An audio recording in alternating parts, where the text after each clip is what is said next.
Good afternoon, friends. It is my high honor to welcome our next speaker, a man whom, without all the success and progress American cities have made over the last 4 years, simply would not be possible. American mayors could ask for no better friend and partner than the 46th President of the United States, Zafar Biden.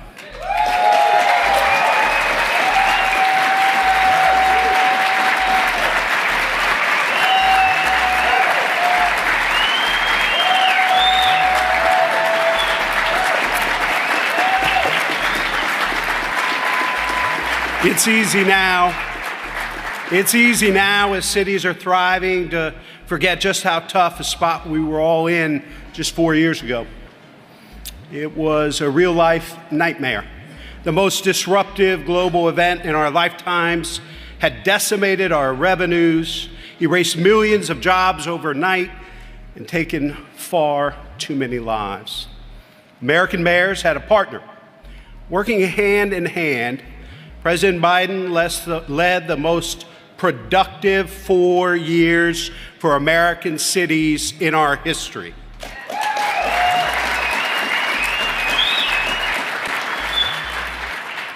He delivered the American Rescue Plan that brought us back from the brink.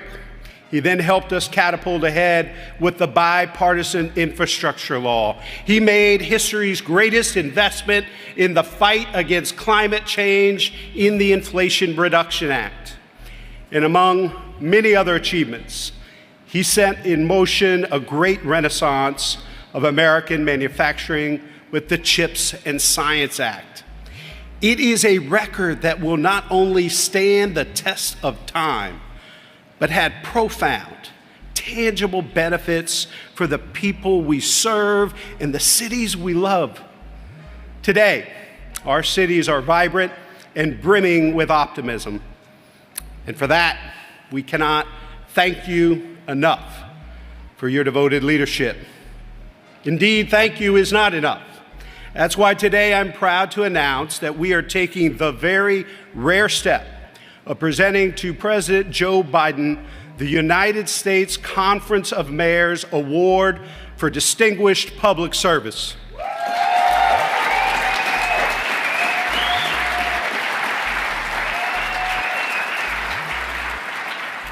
This is our highest honor, and there's no more fitting recipient than President Biden. Mr. President, your legacy of achievement and support for the working people of this country will forever be celebrated. On behalf of America's mayors, we honor you and thank you for your service and for your friendship. Ladies and gentlemen, the President of the United States, Zafar Biden.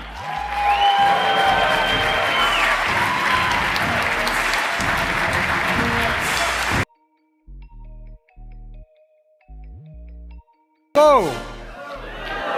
Mayor Gaylor, thank you very much from Columbus, Ohio, for your leadership of this conference. Please have a seat if you have one. Thank you, Tom Cochran, for your remarkable stewardship of the U.S. Conference of Mayors for decades. I want to give a special thanks to his wife, Clarita, who I just met. She's running around here, feeling after she broke her hip. You good, doing well? Anyway, Tom, you and I have something in common. We both married way above our station. To my hometown mayor, John Carney. John, where are you, out there? Wilmington, Delaware. Thank you, John. This guy's a true public servant. He just finished 8 years as a great governor and then decided to run for mayor.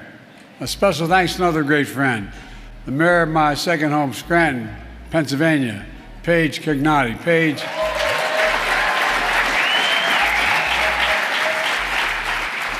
It's an honor to receive this award. As I measure the significance of the award based on the character and the consequences of the organization bestowing the award. The U.S. Conference of Mayors is an organization of character and consequence. And thanks to all of you for your partnership and the progress we made together these 4 years. I must say, a big reason we got so much done is because all former mayors have served in my administration.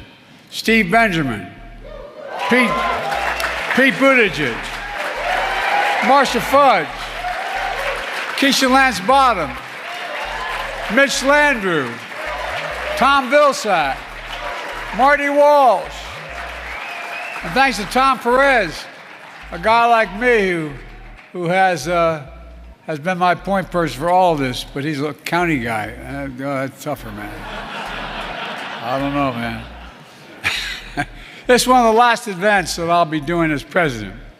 And the reason I chose to be here is because of the first thing that I did as president was to speak to this conference.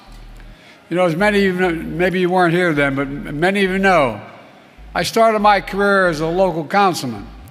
I only ran for the Senate because it was too damn hard being a local councilman. You know, people know where you live. They think you can solve every problem. They think you have more money than you do and more power than you do. You're in the front lines answering key questions of their lives. Is my neighborhood safe? My kid going to have the good fortune to be here in his hometown? Will there be jobs here? So many other questions.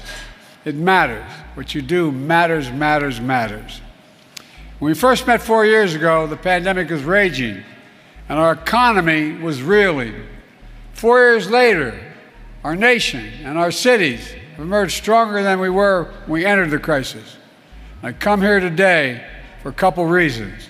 First, my administration released a report summarizing the impact of our work together to invest in America. It all started with the American Rescue Plan, one of the most significant recovery packages in our history, to get us out of the immediate crisis of the pandemic and save thousands of lives. One of the most important decisions I made was to send money directly to you. Directly to you. I'm a local official.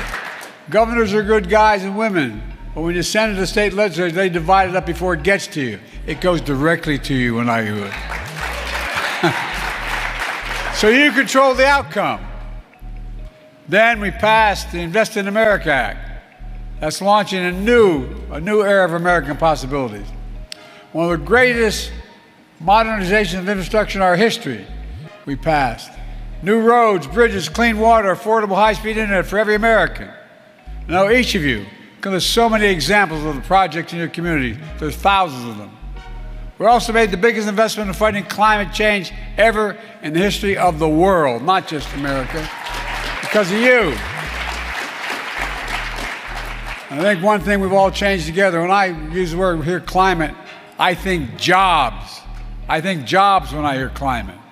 We're creating hundreds of thousands of good-paying, clean energy jobs. We've proven you don't have to choose between protecting the environment and growing the economy. You're doing both. We have to keep pushing forward, push forward faster. There's no time to waste. I'm with you and your governors to make the devastating hurricanes and floods and tornadoes and wildfires, like the catastrophic fires and wildfires in California. Together, we push Congress for extra disaster relief funding, to rebuild homes and businesses across the Carolinas, to cover the full cost of replacing the collapsed Key Bridge in Baltimore, and so much more. At the same time, we work with you to upgrade the power grids, plant millions of trees, build resilient communities to withstand extreme weather. Not only build, but to build back better than before. Build back better. We also made the most significant investment in science and innovation. America invented the semiconductor. Now we're bringing those chip factories back home to America where they belong. I've stood with you in Columbus, Syracuse, Phoenix, and many more fields of dreams where these fabs, these massive new factories the size of several football fields are being built. And as I speak, you're going to create at least 125,000 good-paying jobs. And the jobs in these fabs are going to pay over $100,000 a year, and you don't need a college degree. You don't have to move from your hometown. You can stay where you are. If I could pause a minute, you know what's going to happen as well? When you build these factories, they're going to have to build more barbershops, beauty salons, I'm not joking. They're going to build grocery stores. They're going to build drugstores. It grows communities in a big way. We will soon be the only economy in the world to have all 5 of the top chip companies operating in America, creating thousands of jobs. And for the first time in decades, these new factories are producing the most advanced chips right here in America. These aren't just fabs, these investments are creating opportunities for entire communities, for small business, creating even more jobs, and so much more. I've kept my commitment to be president for all America, whether you voted for me or not. In fact, studies show my programs have delivered more for red states than blue states. The results are clear. 16.6 million new jobs, the lowest average unemployment rate for 50 years, a record 21 million new applications to start new businesses. And every one of those applications is an act of hope in your communities. Wages are up, inflation is down, and we passed the most significant gun safety law in 30 years. We're slashing overdose deaths by 26% last year. You did it faster than ever, and seizing record amounts of fentanyl, making life-saving Narcan available over the counter. Violent crime is now at a 50-year low because of you. The bottom line, you've produced an incredible 4 years. So much we got done together. It'll take time to see and feel, though. But the seeds have been planted, will grow and they'll bloom for decades to come, and none of it could have happened without all of you. And it's not hyperbole, none of it. You know, we're not finished yet. Earlier today, I announced 3 major priorities that mark important progress in our country. First, after fighting Big Pharma for decades as a senator and then vice president as president, we finally beat Big Pharma. Instead of paying $400 a month for insulin, seniors now pay $35 a month.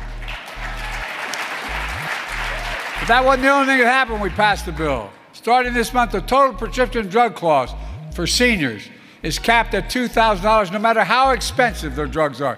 Even expensive cancer drugs that cost $10,000, $12,000, $14,000, they're not going to have to pay more than $2,000 a year.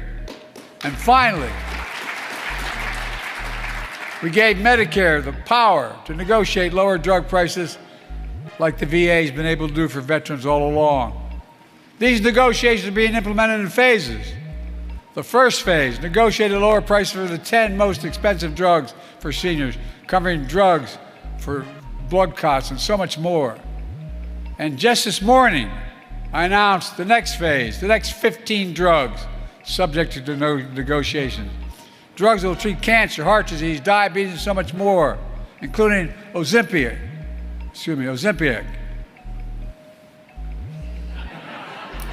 Hard to say.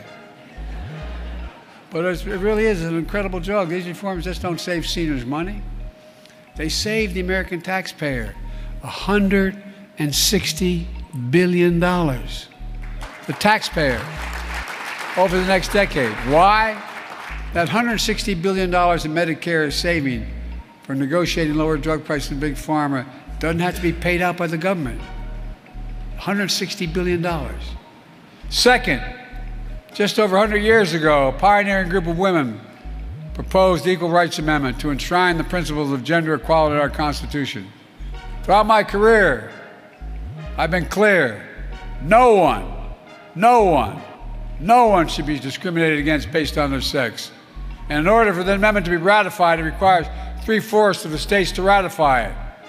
That benchmark was passed when Virginia ratified the ERA a few years ago. Today, I affirm the Equal Rights Amendment to have cleared all the necessary hurdles to be added to the U.S. Constitution now.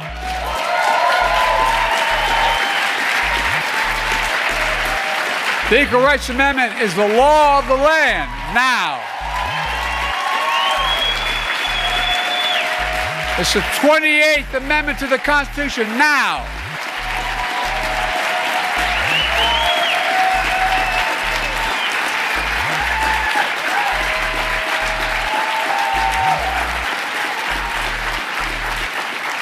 I consulted dozens of constitutional scholars to make sure that it was all within the power to do this.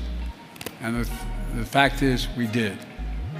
And third, our cities are places for a second chance. Earlier today, I commuted the sentence of nearly 2,500 convicted nonviolent drug offenders. These individuals are serving a disproportionately long and harsh sentence compared to the sentence they would receive had they committed the crime today. After spending too long behind bars, these individuals will soon be reunited with their families and communities. With this action, I make no apology. I've issued more individual pardons and commutations than any president in U.S. history.